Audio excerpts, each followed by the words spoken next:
Voici l'exemple d'une fonction exponentielle où on va étudier le placement d'un montant de 4 000 à un taux d'intérêt annuel de 3,2 %. Donc, ma fonction exponentielle, c'est f de x est égal à a fois la base exposant x. Je démarre toujours avec un 100%, donc mon montant au complet, auquel j'ajoute 3,2 %, ce qui me donne 103,2 %. Donc, ça, c'est le montant que je vais avoir l'année suivante, qui est plus élevé, qui est plus que 100%. 103,2 %, c'est la même chose que 103,2 sur 100 ou 1,032 qu'on va utiliser dans l'équation.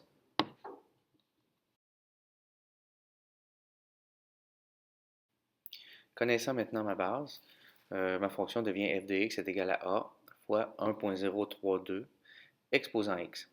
Je connais aussi mon montant initial qui est de 4 000 mon a. Je vais donc l'introduire dans mon équation. Donc, mon équation va être f de x est égal à 4000 fois 1,032 exposant x.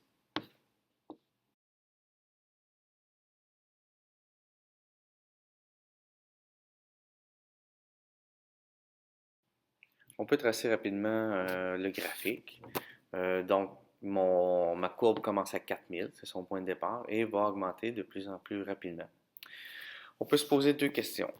La première, par rapport à mon montant, par exemple, au bout de 5 ans, quelle sera la valeur de ce montant accumulé? Donc, si mon temps vaut 5 ans, quelle sera sa valeur? Autrement dit, si mon x vaut 5 ans, quelle sera la valeur du y, la valeur du montant? Alors, je remplace x par 5 et je tente de trouver ma valeur de y.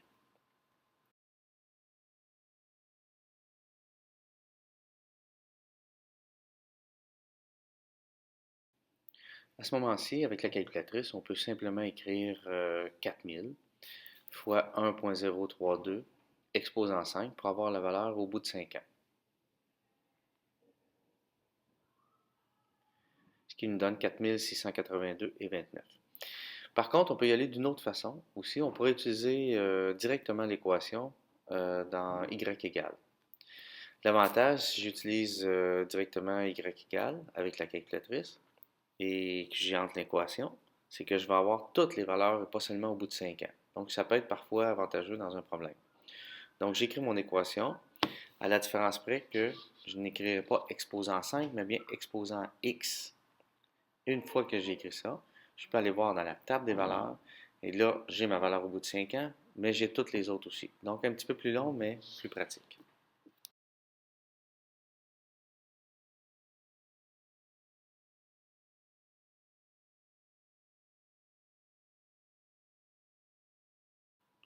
La deuxième question que l'on peut se poser, c'est l'inverse, c'est-à-dire, par exemple, après combien d'années j'aurais doublé mon montant? Donc, après combien d'années j'aurais atteint 8000 $.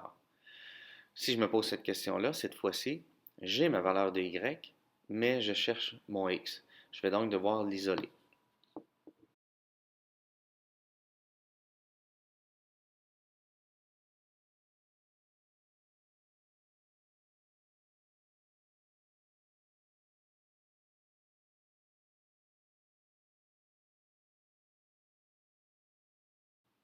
C'est à ce moment-ci que se pose un problème en arithmétique, c'est que je ne peux pas isoler un x qui est situé comme exposant. Je vais donc devoir transformer en log, utiliser les logarithmes. Alors, la base du log, c'est la base de l'exposant, et le log sert à trouver l'exposant, donc égal x.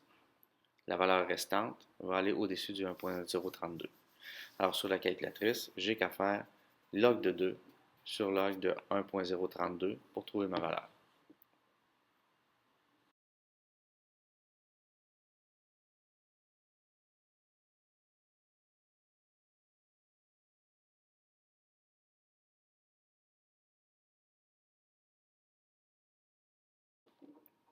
J'aurais donc doublé mon montant au bout de 22 ans environ.